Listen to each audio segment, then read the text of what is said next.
that I was able to be the proponent of that particular bill. Senator Francis Heilegan. Good afternoon. Good afternoon, colleagues. Good afternoon to the people of the territory. Good afternoon to the testifiers. I hope everyone is doing well. The first question I want to direct to you is... Speak into the mic.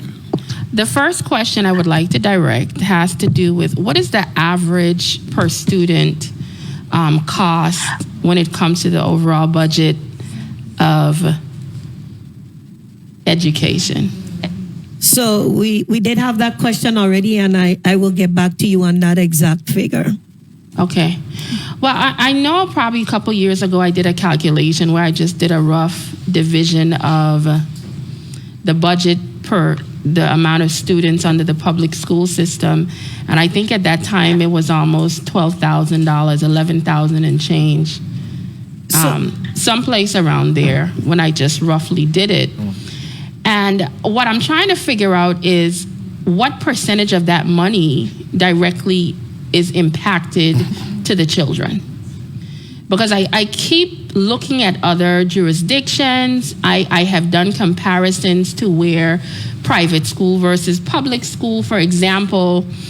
I had it, unfortunately, since my brother's murder, I had to raise his two children. One went to private school and the other one is in public school. I roughly spent about $8,500 a year on his private school system.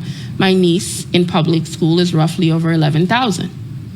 And I'm looking at the comparison as to the type of education each one of them got. And I'm very much concerned because I'm more worried that a lot of this money is more at the top than actually getting to the kids. And that is a major issue.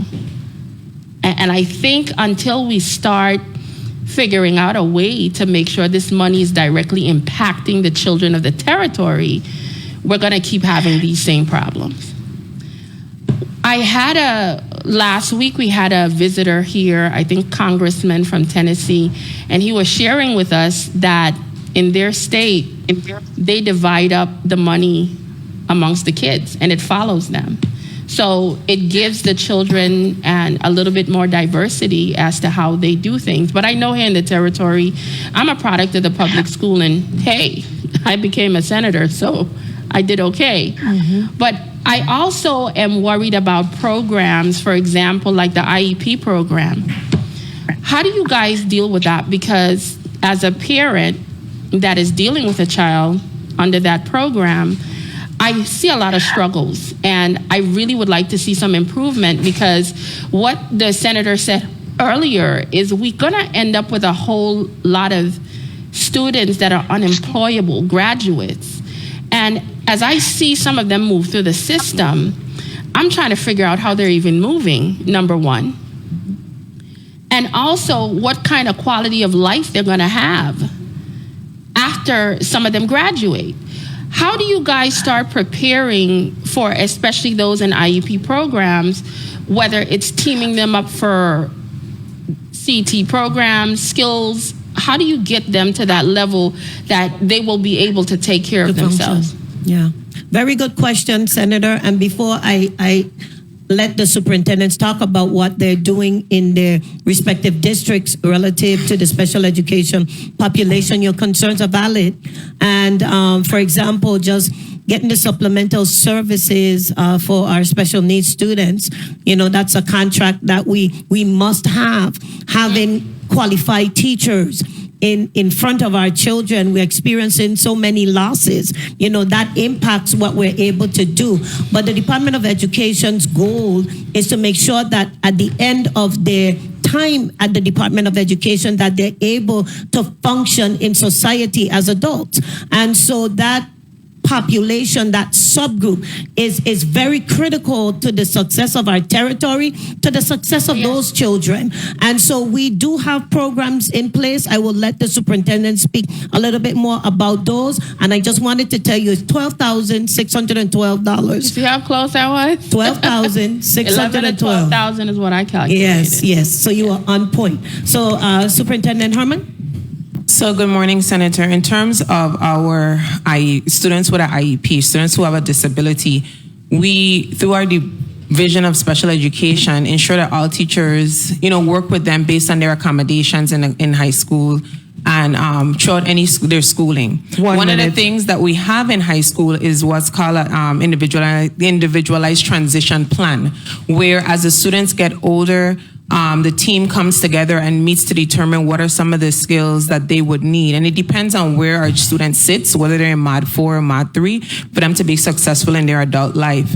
Most recently, we highlighted our classroom at the Syncro Educational Complex that's being refurbished and should be open within a few weeks, that has life skills. So it has a stove, it has a washer and dryer. So it's going to allow our students to learn and see what it is going to entail to be a productive citizen and to take care of themselves post high school. Are any of these programs inclusive of dealing with finances, dealing with checking accounts, these types of things as well?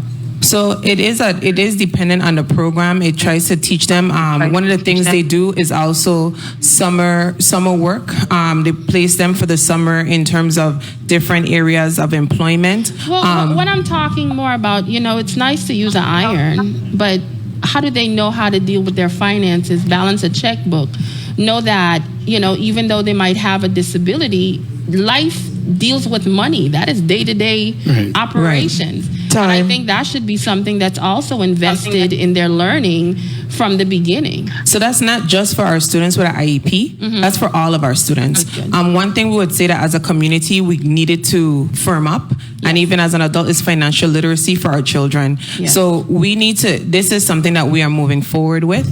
Ensuring that all of our children are exposed to financial literacy. We do know that our children with an IEP may need some more support in terms of grasping those concepts, and we work very, very diligently with our district as well as State Office of Special Education to provide those programs. Could I just wrap up with teachers? I want to know a little bit, as you know, when I was looking through this stuff, there's about 17% of the teachers that are eligible to retire. Are you guys tracking this? What type of programs or anything you have in place? Sometimes money will keep them there on the job. What are you planning on doing? Because that's a large section of our educators that might be ready to walk through the door. And, I have a whole listing of salaries that I did a whole comparison salary for all the states for starting salaries up to the top. But I'm looking through this. What are we doing to really retain them and maybe get some of these retirees to say, well, wait a minute, I might hold on another 2 or 3 years? Thank you for that question, Thank Senator. you so much. You may respond. Thank you, Senator, Mr. Chairman. Victor Sum, the Third Assistant Commissioner for Education. Our Division of Human Resources regularly tracks retirees. We want to be on top of what our employment pool looks like, so it's really important that they track that. One of the things, as I believe Senator Johnson mentioned, is the law that allows for retirees to retire and continue to get their annuity and work. And that's something that we're going to embark on, because we know who's at the 30-year stage, who's at the 33rd-year stage, like myself, and so forth. So we want to begin to attract those individuals to say, hey, you can get your annuity and stay on. So that's an initiative that we'll be working on. Well, thank you for that. Thank you, You're Mr. welcome. Chair, for the additional time. Thank you.